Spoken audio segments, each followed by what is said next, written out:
What up, Cavs Nation? I'm your host, Ethan Sands, and I'm back with another episode of the Wine and Gold podcast. And joining me today, Chris, Fedor, cleveland.com, Cavs beat reporter, and straight from Browns practice, Jimmy Watkins, cleveland.com columnist. And we're here because the Cleveland Cavaliers have added multiple pieces, and this is where we wanted to be in August. It's about time. Let's dive right into all that went down. The Cleveland Cavaliers, the Denver Nuggets, and the Los Angeles Clippers are all in agreement. They've agreed on a trade sending Peyton Watson to the Cleveland Cavaliers, Max Strus to the Los Angeles Clippers, and an unprotected 2031 Cavs first-round pick and a 2032 Kings second-round pick that was obtained by the Cleveland Cavaliers to the Denver Nuggets.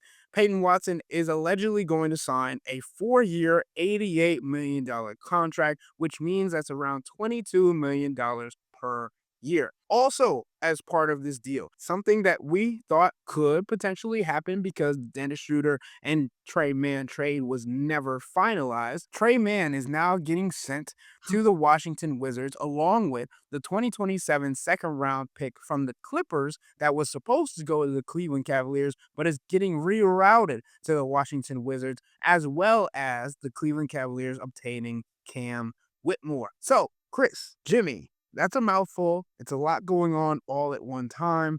What are your thoughts about the movement that the Cleveland Cavaliers have made, especially at this point in the offseason? I think my big takeaway, guys, is that it's a lot. It's definitely a lot that the Cavs are giving up. And when you acquire a player as talented as Peyton Watson with the upside of Peyton Watson, it's going to be painful. You're going to have to give up things of value. But in this apron era, when you have a window and you believe that you can compete, and the Cavs are coming off an Eastern Conference Finals appearance, you have to capitalize on that window. And if that means sacrificing draft picks, then so be it. If that means sacrificing a guy who is in the final year of his deal, who is still a help now player and still does mean a lot to your team, to gain more controllable years of a player, then so be it. So I do think it's a lot that the Cavs are giving up for Peyton Watson, but this is the price that you have to pay for a starting caliber wing. And most of the time, if we are talking about a player the caliber of Peyton Watson, with the upside of Peyton Watson, 6'8", long, athletic, can knock down threes, has playoff experience, starting experience, also coming off the bench. Usually these kinds of guys don't become available. Or if they do become available, they're costly. Either costly to sign in free agency or costly to trade for. And that's the thing. The Cavs like Max Strus. There are people inside this organization that love Max Strus. And tonight is a painful night for them because of that. But when you're acquiring this kind of guy who you believe can be your starting small forward solution for however long, it may be longer than the 4-year contract that he signed. It could end up being 5 to 7 years, something along those lines. That was a roster weak point. It was a position that the Cavs have tried to fix for a number of years. They've thrown resource after resource after resource at the small forward spot. And they were going into a season where they didn't really have an option that they loved in the starting lineup. And now with Peyton Watson giving up everything that they gave up for him and giving him the contract that they did, it is clear that they believe that this is their solution at small forward. This is a missing piece to their starting lineup. And they better be right. That's my main takeaway. This trade is a bet on Peyton Watson's future, and they better be right about it. They think he's the two-way wing of their dreams. They think the three-point shooting bump that we saw last year, where he shot 41% from three, is real. They might even believe in the little on-ball bump, on-ball juice that we saw from him when Nikola Jokic and Jamal Murray were both out for a time last season. Everyone just assumed, oh, Denver's going to lose a bunch of games, and they kind of treaded water for a little while because Peyton Watson showed, like, I can do some stuff with the ball. So if all that stuff comes to fruition, then this trade can work. That being said, like Chris said, it's not just Max Strus. Max Strus, big part of the organization, the heart and soul we want to go with that cliche for this Cavs team, I think it fits. He was the role player who had a voice that everyone listened to, regardless of what kind of night he was having. Kenny trusted. That's out the window now. There was also 1 year left on his deal. It would have been a tricky negotiation the next time around. So it's sensible for now to the time to get rid of Max Strus. I'm looking at that 2031 unprotected first round pick though, and thinking like 5 years is a long time, particularly in the second apron era NBA. We're seeing it all the time. Teams are getting blown up at the drop of a hat because of financial constraints, and the Cavs have been flirting with the second apron they were in it last year, and then we'll see how the James Harden contract comes in for next year. This year, they'll probably be under it. So that's the first thing. 5 years is a long time, and you don't know where they're going to be by the end of this deal. If this trade doesn't work, it may hasten the process of the Cavs realizing, what are we doing with this core? Maybe we have to move something bigger. Maybe we have to pivot, and that changes the trajectory of that pick. It's also in the here and now. This was the Cavs' draft asset card to play. That 2031 unprotected first. From here on out, if the Cavs are going to make significant changes to the roster, it's going to cost them a valuable piece of the roster. And you could already has with Max Strus, but like we're talking Jared Allen, Jalen Tyson, Evan Mobley. Yep. Exactly. That's what we're talking about from here on out. So like this was their card to play. They've played it. And there's a wide range of outcomes for Peyton Watson. I think, again, if the shooting is real and the defensive tools develop, right now he's a better on-ball guy than off-ball guy. But if he can figure that thing out and the shot is real, we have like a potentially OG Anunoby-esque type of player. Even like OG Anunoby light would be a huge win for the Cavs in this transaction, particularly given it should also be noted that the reported asking price that Peyton Watson wanted from the Nuggets was like above Christian Brown, who's making $25 million a year, and the Cavs got him for $22 million a year, right? That's great. Could also be like, think of it for a more familiar player, the theory of DeAndre Hunter that never was realized, right? Peyton Watson could be that kind of guy. He's already more proven as a defender, I think, than DeAndre Hunter was when the Cavs got him. If it doesn't work, if the shooting is not quite as real and the off-ball juice isn't quite as real, we might have like bigger Isaac Okoro or more athletic Dean Wade, which still has some like use. And it's still an upgrade from, those archetype of players that they had. It just might not be worth the 2031 unprotected first and a really important piece of your locker room. So that's the range of outcomes we're looking at here. You mentioned Peyton Watson and the upside that he has defensively. ESPN has a stat. Since entering the league in 2022-23, Peyton Watson ranks second in field goal percentage allowed as the contesting defender among players to contest at least 2,000 shots. So you can see that kind of defensive upside, that kind of defensive potential. The other thing is he can play the 3 and the 4. They have so many guys that can play the position of the 2/3. He's a 3/4. And then the other thing is this. You mentioned, Jimmy, that this is the small forward of their dreams. I'd push back on that. I think the small forward of their dreams was Giannis, Jaylen Brown. But the caveat to this one is that it didn't cost them Evan Mobley. It was painful because it was the 2031 unprotected pick and Max Strus, and you had to turn around and give Peyton Watson $22 million annually.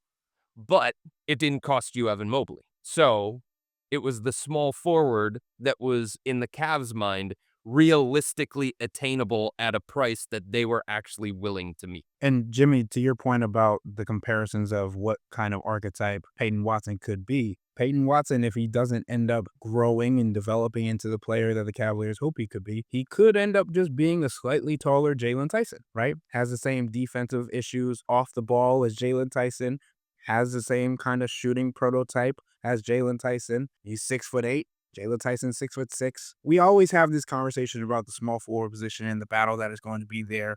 But I do think what Peyton Watson does accomplish for this Cleveland Cavaliers organization, because of his size alone, he helps both timelines when it comes to Donovan Mitchell and Evan Mobley, because he's here to win now and be in that starting small forward competition with whoever it might be. You can also throw in the fact that Cam Whitmore's here. Obviously, he doesn't have the same level of experience, but that is also a same archetype, right? So I do think that Peyton Watson fills the bill of, okay, we want to win within the window of Donovan Mitchell and James Harden being on this roster. But if that doesn't happen, if it doesn't work, Evan Mobley, you now have a 6'8" wing that you can learn and grow and develop with, rather than having someone that is unproven in this league, although Peyton Watson still has a lot to prove to grow into the caliber and being on the same tier as someone like Evan Mobley. Yeah, I mean, I think we talked about it on the previous podcast, Ethan. The fact that Max was going into the final year of his contract, the final guaranteed year here in Cleveland, the Cavs had to protect themselves. And essentially, they were taking Max Strus and saying, okay, maybe he's going to be back, maybe he's not. Do we want another situation where the guy just leaves for nothing the way that Dean Wade did? Or do we want to protect ourselves and get somebody that can be under team control for multiple years? And I think the Cavs would say that they believe they got a better player than Max Strus, a better fitting player for what they need from the small forward position with the size, with the athleticism, with the defensive upside, and they got team control for 3 guaranteed years, and what they hope is even longer than that if this works out the way that they expect it to, the way that they believe it will. They're not going to make this trade for Peyton Watson thinking that this isn't going to work, thinking that this is going to blow up in their face the way that DeAndre Hunter did. They believe that this is their solution to the small forward spot. And they also know, and we've talked about this a number of times on this podcast, they know how difficult it is to fill this position. They know how in demand this position is across the NBA. And they understand some of the screw ups that they've had in trying to fill this position along the way. So if it costs $22 million annually, if it costs a 2031 unprotected pick and Max Strus, that's the price. And that's just what it takes. Ask the Knicks if they have regrets about trading for Mikal Bridges. Ask the Knicks if they have all the regrets about giving up everything that they gave up for OG Anunoby. They would say no. So for the Cavs, a team that needed a better option at this particular position, they paid the cost of what it is. The minute that they couldn't get LeBron James, what were they looking at? You know? I mean, their internal options were Max Strus, Jalen Tyson, and other guys. But on the free agent market, it was Peyton Watson, Jonathan Kuminga, and DeMar DeRozan. And that's about it. Nicola Batum, if you want to throw him in there. You know, Peyton Watson isn't LeBron. Peyton Watson isn't Giannis. Peyton Watson isn't Jaylen Brown. He's not on that level of those guys. But for this team, he could be a good fit because of the skill set that he brings to the table. And it could fit the way that Mikal Bridges has in New York. It could fit the way that OG Anunoby has in New York. And those guys don't necessarily get the headlines, and they don't necessarily get the shine, and they don't get all the touches and all the shots and all the usage and stuff like that, but they fill a vital role on a championship level team. And the Cavs believe that Peyton Watson can do a lot of those things. I think it's important to note that this can be a now or later move. Like we said, this guy turns 24 years old next month, September 11th. But I also think the fact that they made it now, they chose him, given this limited wing market post LeBron, does still speak to the urgency of now. Because in a vacuum, say this was year 1 of Donovan Mitchell, and the Cavs were thinking, okay, we could have Peyton Watson today for a 2031 unprotected first-round pick. I'm sure there was a healthy amount of haggling over the protections on that pick. Or we could have mystery box wing next summer, Peyton Watson versus the field. I personally might take the field. I don't know how the Cavs feel about it. I personally might take the field. I might want to wait. But because we have this track record of ugly playoff exits, even in this achievement where the Cavs made it to the conference finals without LeBron James for the first time in 30 years, you followed it with one of the ugliest Eastern Conference Finals sweeps in the history of basketball. That's a factor here. You know, there was a lot of quiet out there after LeBron, and maybe they didn't do enough to get LeBron, or they didn't feel like making the move that they thought might convince LeBron. It's always very cryptic when we're talking about LeBron, but all that stuff signified, like, are they really pushing their chips in? We're confused because you made the James Harden trade, which is a push your chips in move, and now you're kind of sitting out here waiting. This is a push your chips in move. This is Kobe Altman acknowledging, like, the window is still now. Donovan Mitchell and Evan Mobley are on one timeline now, and it's win a championship as soon as humanly possible. That's to me that they are saying that by making this move now and including a unprotected first round pick 5 years down the road in this trade, which is interesting because for all of the potential you can see in Peyton Watson and for the season that he had last season, he doesn't have very much playoff experience.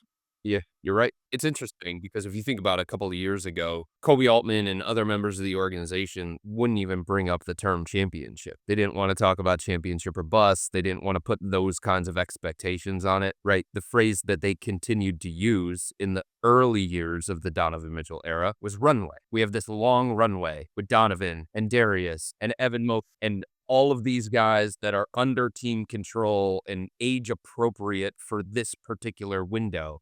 So we have this long runway. And over the last couple of years, you sense that that phrase has kind of been eliminated by Kobe Altman. He hasn't used it quite as frequently. I don't know if he's used it at all, to be honest with you. And what has replaced that is him actually talking about championship and Kenny Atkinson talking about championship. And that just kind of shows the difference in how the Cavs view this situation. And I also think, Jimmy, to your point, them going through a season where they were in the second apron and they had to feel that and they had a full understanding of the complications that came with that and, all of the penalties and all of the restrictions and all of the salary cap gymnastics that they had to do. I think the fact that they felt that and they experienced that, they understand just how complicated that can continue to be moving forward. And when you have a player like Donovan Mitchell and you have a player like James Harden, those two guys together, it is about now. This isn't about 5 years down the road. This isn't about a runway. In the apron era, the runway is very, very short. Ask Denver. Jokic might be the next star that asks for a trade here, folks. This is not a great offseason for the Denver Nuggets. This is not a great move for the Nuggets. This is how you lose a star, right? But this is also what the apron era does to you as an organization. And the Cavs know it. They experienced it firsthand. And in this apron era, it's not about runways. It's about, can you do it when you have the players and the pieces to do it? And that's part of the reason why the Cavs showed an interest in Giannis. It's part of the reason why the Cavs showed interest in Jaylen Brown. It's part of the reason why the Cavs recruited LeBron as heavily as they did, because they understand it's now. It's not about runways, it's about takeoffs. It's about takeoffs, right? And we're getting to that point. I was looking to stick the landing, but Yeah. Oh, stick the landing. We're still there. We're still talking planes. Peyton Watson, to hammer home the point about his playoff experience. This guy's never played more than 14.5 minutes per game in a playoff series. We're talking like 5 points a game in the playoffs. Of course, this is all before the development he showed last season. But it's like the role he's about to undertake with the Cavs, projected role he's about to undertake in the Cavs in the playoffs, will be something he's never done before. So again, it's projection. It's clearly a player that they are confident projecting in, but it's all projection right now. That's what makes this a risk. Is like we've seen tidbits, but it's still kind of an outline that you have to squint at. RIP takeoff. Let me just start there since we're doing playing stuff. But I think it's important to also look at the second part of this deal, right? Chris and I were talking so much this week about Trey Mann, the possibility for him to be on the team, the possibility for him not to be on the team. And now the Cavs not only sent out Trey Mann, they sent out another pick and some cash considerations for Cam Whitmore. Cam Whitmore? Was he on the board? Like, what are we thinking when it comes to this level of player?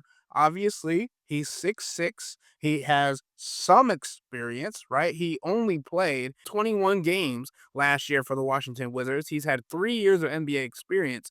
But why did the Cavs give up so much to get Cam Whitmore? And was it more about getting off of Trey Mann's contract and getting an even cheaper one? This isn't about Cam Whitmore. And you don't want to be this harsh about it at all. But this is about the name on the contract that is attached to a contract that is very team friendly. He's in the final year of his deal. It's about $5 million annually. It's $3.8 million more savings on top of what they were already going to save in the Dennis Schroeder thing. So when this is all said and done, my math and my sources tell me that the Cavs are going to be about $32 million below the first apron. And because they completed a sign-in trade with Denver for Peyton Watson, they are hard capped at the first apron. So $32 million now to play with. And that is obviously, if you're thinking about what James Harden is going to make, what the Cavs are going to sign James Harden for, you can connect the dots yourself. It is going to be right around that particular number, a number that the Cavs hope will keep them below the first apron. But this gives them more flexibility. This gives them more of an opportunity to give James Harden more money for everything that he did for them this offseason. And like I said, this isn't about Cam Whitmore and the Cavs like, hey, this guy might be something. We might unearth a gem here, or maybe possibly he's in our rotation as this season goes on. This is about his contract, and this is about the added savings that the Cavs are getting on top of what they were already going to get, Dennis Schroeder for Trey Mann. And we talked about this too on a previous podcast. Trey Mann theoretically had some kind of pathway towards playing time, maybe, but that was a maybe. And they obviously invested in Malik Thomas, like him, invested in Tyrese Proctor, like him, invested in Craig Porter Jr., like him to a degree. So Trey Mann was going to be in that same cluster, fighting for the same kinds of rotational opportunities and the same kinds of minutes. And now you don't have a guarantee that he was going to be part of that, and you took him and you gained $4 million in savings. And every single dollar matters. Every single $1 million matters when you're in the apron era and you have these kinds of financial decisions that the Cavs have to make. And you have to sign James Harden to a contract that rewards him for everything he did for you this offseason. This allows them to give him the $30 million annual salary or the $31 million annual salary that a player of his caliber typically commands. Again, no offense to Cam Whitmore or anything along those lines, but this is about the contract. This is about the name on the piece of paper. That name could have been Steve Jones, and the Cavs would have been interested in the $4 million savings. I was just going to make a snarky comment about getting your Cam Whitmore jerseys while you can. That's all I got for you. I did like Cam Whitmore coming out of the drafts. He's had a weird career. He was in a logjam at Houston. Players that played his position only played 20 games for the Wizards last year. I don't know. Could be a buy low for somebody else, but I don't see how he fits in on this Cavs team. Okay, so the Cavs went from we don't have any wings to now we have Peyton Watson, Cam Whitmore, Jalen Tyson. You don't have to say Cam Whitmore, honestly. You don't have to keep including him. Let me go this far. Where does Mario Hezonja fit into all of this, right? Because he's a contract that the Cavs started their offseason with, bringing him from Europe. And obviously, we talked about this off the podcast, but is there a situation where the Cavs could just allow Mario Hezonja to walk and go back to Europe at this point? What is the situation that we're seeing with this Cleveland Cavaliers team? Because right now it feels a little wonky. Well, I think Mario Hezonja, guys, is going to be in the role that Mario Hezonja should be in the NBA. This is a Cavs team that has championship aspirations. This is a guy who didn't make it in the NBA the first time around. He was a lottery pick, 2015. That was a long time ago. He revived his career playing professionally overseas, but coming to a championship level team and stepping into a massive role where he was going to get 28 to 32 minutes, that's probably not what was ever going to happen, or that's probably not what a team envisioned for somebody like Hezonja. He has a lot to prove at the NBA level, and that's why he got a minimum level contract. So now he's going to be in the role that he probably should be in as a backup, can play the 3, can play the 4, brings you size, brings you versatility, brings you a little bit of playmaking at the position. He's probably Dean Wade that's more offensive driven than Dean Wade. So this gives you depth, this gives you insurance, and it gives you another viable option to play the 3/4 as opposed to the 2/3. I think Hezonja gives you more roster balance. Because if something happens to Peyton Watson, now you don't have to play Jalen Tyson at the 4, or you don't have to play Sam Merrill at the 4 in a downsized small ball lineup. You know what I'm saying? So I think Hezonja being guy number 9, 10 on the depth chart is probably a lot more fitting for his capabilities than being guy number 6 or 7 on the depth chart. Which before the Cavs acquired Peyton Watson, and with so many conversations about Max Strus trades that they had been having since the time of the NBA draft, there were people inside the organization that were saying, we might have to rely heavily on Mario Hezonja. Probably more than what you would think based on the contract that he signed. But that was all predicated on what else happens around the roster. And now he just slides a little further down in terms of the importance hierarchy. Yeah, but how's Mario Hezonja feel about that? Would be my question. Signed a $3 million deal to come to the NBA. I think he's all right with I it. understand. We'll see. But I think it's a fair question. You're right. Mario Hezonja washed out of the NBA for many reasons, but one of the chief reasons was he was one of these irrational confidence guys who didn't always back up the confidence, and teams were like, no, if we could just shrink your role a little bit and kind of segment you a little bit, we do that. And he's like, I don't know, I could go be the guy in Europe, and he did. Mario Hezonja was not good enough to be on an NBA roster. I think he just made a calculation of this is not the role I want to have in the NBA. But this was a long time ago. People mature, they get older. This was certainly part of his calculation when he made this choice. It's just that when he signed that contract, Peyton Watson wasn't here yet. The rumblings were there. The Cavs were interested in Jonathan Kuminga. I don't remember the timeline, how serious their interest was in Peyton Watson at the time, but I'm sure that could have been part of the discussion there. It's just now it's real. And if you're 9-10 in the rotation, you're on the fringe of actually playing. And if he's not playing,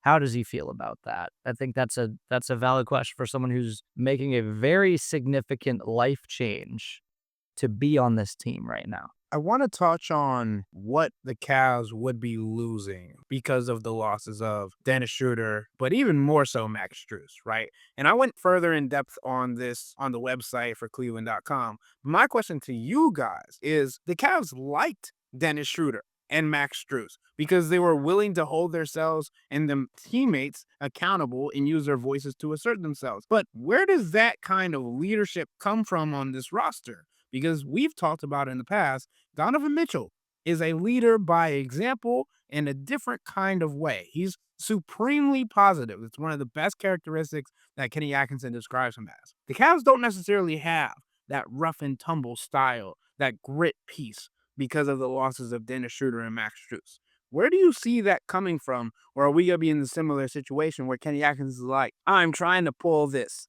out of certain players throughout the regular season? Well, a lot of people inside the organization made mention specifically of Sam Merrill as the season was going on last year. And I think this kind of deal, in a way, empowers Sam and is reaffirmation in their belief in him. Because what do you like about Max Strus?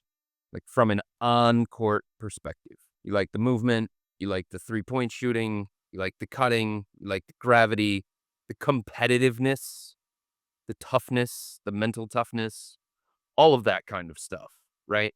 So you ask yourself, who's going to replicate that? The answer is Sam Merrill.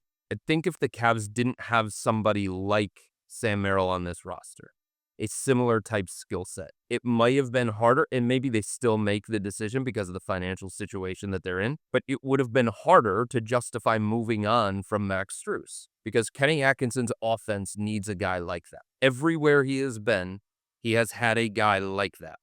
Kyle Korver in Atlanta, Joe Harris in Brooklyn, Golden State, Klay Thompson, and Steph Curry.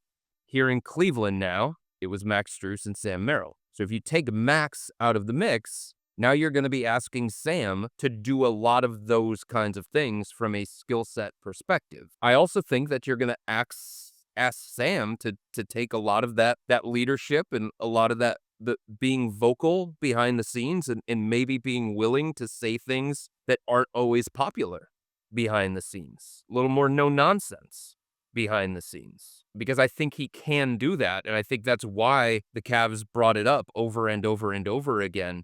Hey, Sam's using his voice more. Hey, Sam's speaking up in meetings more. Sam's speaking up in huddles more and stuff like that.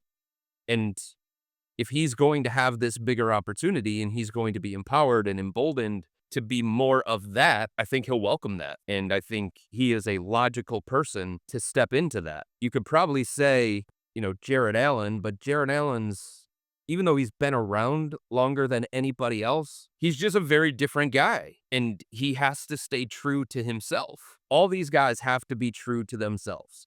Because if you aren't yourself, players are going to see right through that. Teammates are going to see right through that. So it's really not in Jarrett's nature, even though he's the most tenured Cavalier on this roster, and he's got a big role and he's got a big contract.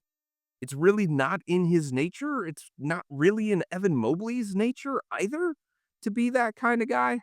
So you just try and figure out, okay, based on the personalities on this roster, Jalen Tyson, he's young. He still has a lot to prove at the NBA level. He was played off the floor in the playoffs at times because Kenny Atkinson lost faith in him. But man, he has the kind of personality and he just doesn't give a bleep about anything. So if he can be more reliable on the court, then I think his voice will have more weight behind the scenes. He certainly has a demonstrative personality that is very different than Jared Allen and Evan Mobley. So if you're just kind of looking at who's on this roster, who has been here, and who can kind of step into that particular role, Sam Merrill and Jalen Tyson kind of strike me as the guys who would be most likely to do that. I think another thing that helps both of those guys, particularly Sam, though, because the relationship goes back deeper, they're stamped by Donovan. That makes such a difference. That makes such a difference. Sam has been one of Donovan's guys since before he was in the rotations, before he was on the team.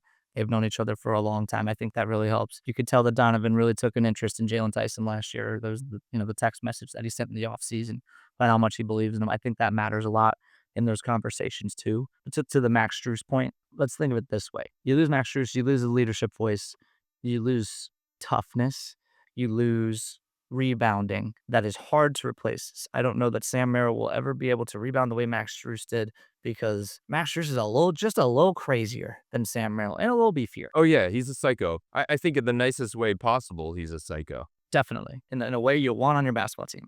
Definitely. That's hard to replace. But schematically and particularly offensively, I think Sam Merrill can do 85% of the things that Max Strus can do, and he makes 60% of the money or thereabouts. Not great at math. Max was making 16, Sam's making 9.5. That works. On an in-out basis, I think that works. When James Harden got here last year, if we forget, I think because Max was such a big part of the playoff run, Max played 12 games last year in the regular season. And they missed him for large stretches of the season, for sure. But when James Harden got here and Sam Merrill was playing, that offense was humming. And there wasn't a ton of time between the James Harden trade and when Max came back, but there were some, and it was immediate. James and Sam had the mind meld going immediately, and Sam was playing about 26.5 minutes last year. I nudged that a little higher now that Max is gone, and I think they'll be okay. This is certainly not going to be seamless. The Cavs will miss Max Strus in certain regards, but I think they can stomach the loss. I think that's well said, and I want to touch on the three-man unit that you just mentioned with James Harden, Max Strus, and Sam Merrill briefly, because I do think this is important. I thought it was going to be a good use for the Cleveland Cavaliers, but they only had 7 regular season games together, although they did win all 7 of those games, and they were a plus 12.3 net rating in just 86 minutes. Over 17 games together in the playoffs, they only played 125 minutes alongside one another. So there wasn't an entire understanding of what that grouping was going to do. I thought that could have been something that they were working on this summer. We will never know. But you mentioned Max Strus being compared or leadership being passed on to guys like Sam Merrill, guys like Jalen Tyson, and Jim, you mentioned being stamped by Donovan Mitchell. I had those 2 guys in my category. The other player that I had on my listing for guys that might step up in a leadership role this year is Thomas Bryant as well, because he has a connection to Donovan Mitchell since they were young, and then also just understanding that the Cavs lost D Wade, they lost Larry Nance Jr., they lost Tristan Thompson years ago. They need that kind of connectivity to the bench and also to the coaching staff as well to merge the gap. But I do think it's intriguing to know all of the movement that the Cleveland Cavaliers made, and then the soon addition of James Harden to the books. This would be their team unless they waive and stretch Cam Whitmore, unless.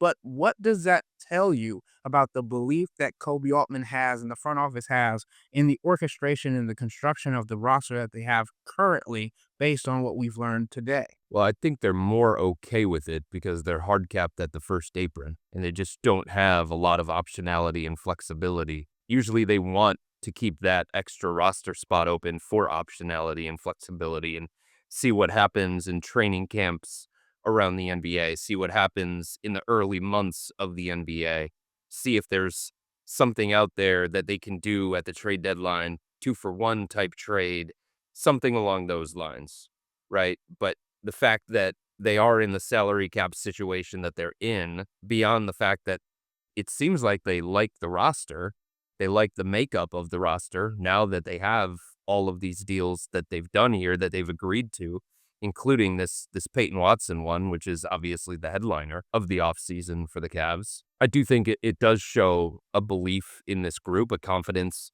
in this group and in everything that they've assembled. But I also think it speaks more to the salary cap situation that they're in and the financial position that they're in, that optionality and flexibility is just like they don't have it anyway to begin with. Also, if anyone wants to give him a second-round pick for Cam Whitmore, I think they're open to I think they'll take it. I think they would as well, especially if they can get off of his salary and make even more of an impact on where they are in the restriction area. But you're right, Chris. They are automatically hard capped to the first apron because of this sign and trade for Peyton Watson. But guys, I think this isn't a situation where, again, it's a wait and see. It's a wait and develop. It's a wait and what are they going to actually be? And we've had this conversation for a majority of the offseason. How can Kenny Atkinson press the right buttons to put these guys in the right situations to be successful? And obviously, we know Kenny Atkinson was also vouching for Jonathan Kuminga. But I think we're in a situation where Peyton Watson brings the shooting, the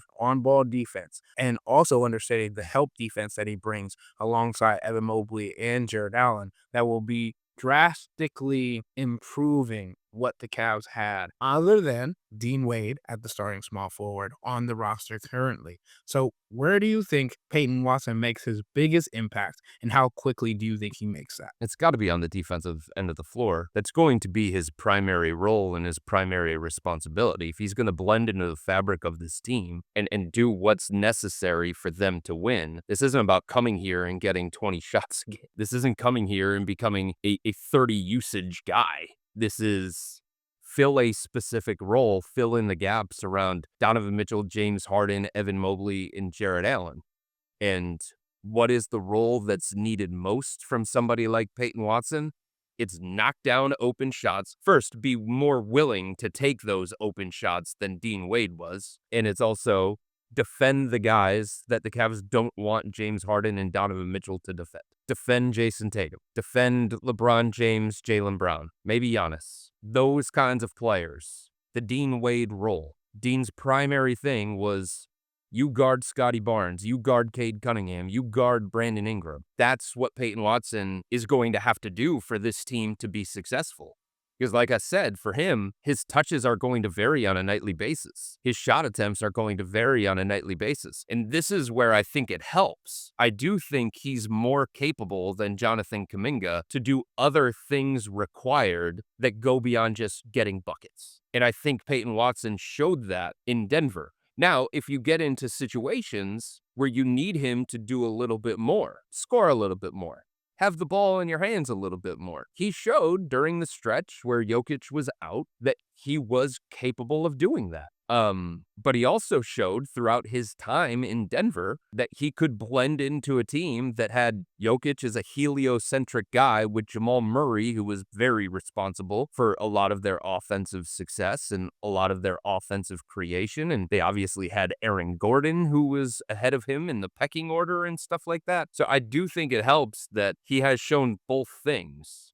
When he has to, he can do a little bit more. But he can also be a guy who blends into the fabric of a winning team. I also think that the Cavs are shouting from the rooftops that they preferred Peyton Watson over Jonathan Kuminga. If you're going to give up everything that the Cavs gave up in order to get somebody like Peyton Watson, they wouldn't have had to give up an unprotected 2031 pick for Kuminga. They wouldn't have had to do all of this kind of stuff to get Kuminga. I don't think they would have had to get to the $22 million annual salary to get to Kuminga. But the fact that they were willing to give those things up and give him this contract, they saw a clear difference in the caliber of player and the fit of player between Peyton Watson and Kuminga. And I don't necessarily disagree with that either. Nor do I. And with Peyton Watson on defense, like okay, so you can I think what the Cavs basically just did is replaced Dean Wade with Peyton Watson, if you think about it that way. And he's younger, which helps. He's more athletic. He fits the style of basketball that is in vogue right now. It's a big transition league right now. We're getting up and down. Dean Wade is a good athlete by normal standards. Like, I would say probably an average NBA athlete. Peyton Watson's a plus NBA athlete. I think that's a major difference. And that's where, like, even if the jumper doesn't come quite all the way around, or this deal doesn't work out as much as the Cavs had hoped, like, you're still going to see a noticeable difference. If, like, in a vacuum, guy who struggles with his three-point jumper and defends well, it's like, well, why didn't you just keep Dean Wade for whatever that price was? Well, obviously LeBron was in play then, so that's part of it. But Peyton Watson is a better athlete. He has, I mean, if you are closing out on him, he can get by dudes and do stuff at the rim. Do more. Yeah, he can block shots. If Peyton Watson's like near the rim and you're driving, like, you have to think about him. He's a big wing who can block shots as a help defender. So it's just another element. It's like another element to the archetype that Dean Wade was for this team, plus younger, plus more upside. Yeah, because if teams closed out on Dean Wade, he had like a 4-dribble quota that if he topped that, people on the bench were just like, yo, dude, do something else. You know what I'm saying? Like, it's very different to your point. If you're going to close out hard on Peyton Watson, he can make you pay for that kind of thing in a way that Dean Wade can't. Dean Wade might be a better quote-unquote connector. Kenny Atkinson called him that. A guy who just keeps things moving and does a lot of things the right way, and that's why he contributes to winning basketball, and that's why he's an analytics darling. But Peyton Watson just brings a different offensive dimension and a different offensive element than Dean Wade does, that's for sure. Okay, guys, I want to get into this last piece because we obviously know that there is still one domino that has not fallen yet, and that is James Harden. And that's because the Cavs wanted to figure out where they were going to be in regard to the first apron. And currently, if my math is right, the Cavs are around $28.3 million below the first apron. When it comes to James Harden, where do you feel like his next contract could be when it comes to this coming season? Same place where it always has been. The same general range that it was always going to fall into. Somewhere between $28 million and $32 million annually. I think the real question is, because the Cavs had James Harden wait so long and because he did such a team-friendly thing to allow them to explore avenues to improve the roster by not signing right away, do they give him a third year? I think that's a real question now. I think there was a lot of belief that it was going to be a 2-year deal for James Harden, and it was going to be somewhere between 28 and 32 annually, depending on what else they did with this roster. Could have gone a little bit higher than that, could have gone a little bit lower than that. But now, given everything that he did for them and the flexibility that he was willing to create for them, do they give him a third year instead of just 2 years? That's a question that I think remains out there. But I think the general construct of this contract is pretty much what it was supposed to be from the very beginning. If you're going 3 years, you have to be real careful about the guaranteed money. Maybe that goes without saying, but I'm saying it anyways. We're talking about James Harden's age 37, age 38, age 39 seasons right now. And this is,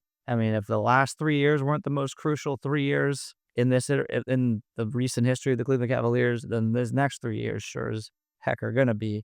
And you have to be careful, especially if we're talking about second apron stuff. Gotta be careful with this. I know James Harden's helping you. I know you need him. He's got a lot of leverage on you right now. The Cavs do have some leverage back. And I know this is a tricky game to play with James Harden, but like, if you say no on that third year, where's he going to go? Yeah, you're right. What's going to happen? No other team out there that can afford to give him $30 million annual. They would have to make drastic shakeups to their roster. And I'm not sure that every team is as desperate as the Cavs were in February. The Cavs needed James Harden. They were going nowhere. There was not a lot of belief in that locker room. They needed somebody to provide a different level of belief. So there was an urgency and a desperation to them going out and getting James Harden. There just aren't a lot of teams that are constructed that kind of way that are saying, we need James Harden. We need James Harden. We need James Harden. If we have James Harden, that can be the missing piece that can take us over the top. That can take us from first round playoff exit to conference finals or something along those lines. which team out there is built in the same kind of way that the Cavs are? There aren't a lot. The only one that you could maybe possibly make an argument for, and that was last year, was Houston. But now they have Fred VanVleet back, and that's a very different setup for them. I don't think you can make the argument for Orlando, right? Like, who is that team that is saying, we're James Harden away? Just doesn't exist. I can't find it. So because of that, you're right. I don't think any team is in a position where they're saying, we want to give him $30 million annually. And if that means we have to shake up our roster to make room for him, we're willing to do that too. I just don't think that team exists. So that's another part of the reason why James was always coming back to the Cavs, is that, they do need him and they don't really have the means to replace it. They certainly don't have the means to replace him with a player that is equal productivity or equal talent as what he provided for this team during those 4 months that he came from the Clippers. Contracts I want to give James Harden. Ranked number 1. 1 year, $32 million. We'll talk about it again next summer. He doesn't want to do that. You owe him something. Cool. Number 2, 1+1 with like half of it guaranteed next year. Now, there'll probably more than that guaranteed because, again, he did something for you. You guys had a wink, wink, nod, nod deal upon the time of the trade. Okay, fine. Anything longer than that, I would rather not. But again, you need him, so that's why this is tricky. Yeah, and I'm not saying it's a guarantee that he gets a 3-year contract, and that's the only thing that him and the Cavs are talking about. I'm just wondering, since he waited as long as he did to sign his contract, and since he gave them the flexibility to improve the roster this deep into the offseason, is that the added incentive that they are going to give to him as kind of like a thank you? Maybe it's a little bit more money, and that's part of the reason why they did the Trey Mann, Cam Whitmore thing, to get a little bit more salary savings, because they wanted to give James north of $30 million annually. And I think we'll have to wait and see. But the one thing we do know is what Cleveland gave up to be in this scenario, right? And that's not necessarily just Dennis Schroeder and Max Strus. It's also the draft capital. And again, Chris, correct me if I'm wrong, but I'm looking at it now. I believe the Cavs have a first-round pick in 2028. They have a second-round pick in 2033. They have a swap in 2030 and 2032. And their 2033 first-round pick is frozen. So we're seeing how much the Cleveland Cavaliers are believing in the roster that they've constructed, because it's going to be a while unless they make trades before they start seeing some changes within the roster. I think the main thing to note when it comes to the Cavs draft capital is that they've got no tradable firsts. That's the big thing. That if somebody becomes available in a trade, whoever it may be, maybe there's a Giannis guy that comes available next offseason. Jokic. Yeah, there you go. Jokic, sure. If he becomes the guy who is disgruntled in the situation that he's in, and then he becomes available and he's willing to come to Cleveland because they're a theoretical championship contender, they don't have a tradable first-round pick. They would have to go get a first-round pick, or, like Jimmy said earlier in the podcast, they would have to use a player who's part of their rotation in order to get him. And look, if it's Jokic, it's a very, very different conversation, but it's important to note that when it comes to trade assets that the Cavs have moving forward, it's player-driven, not draft capital-driven. They're not the Oklahoma City Thunder, where they have first-round picks coming out their butt. They've only got second-round picks, and that's really not going to move the needle very much. So it would have to be a player-specific type of trade. I think this is all, again, wait and see on this end of the bargain. But we've gone into almost every avenue that we could based on the information that we received tonight, based on the Cavaliers movement. But with all that being said, that'll wrap up today's episode of the Wine and Gold Talk podcast. But remember, to become a Cavs insider and interact with Chris, me, and Jimmy by subscribing to Subtext, sign up for a 14-day free trial or visit cleveland.com/Cavs and click on the blue bar at the top of the page. If you don't like it, that's fine. All you have to do is text the word STOP. It's easy. But we can tell you that the people who sign up stick around, because this is the best way to get insider coverage on the Cavs from me, Chris, and Jimmy. This isn't just our podcast, it's your podcast. And the only way to have your voice heard is through Subtext. Y'all be safe. We out.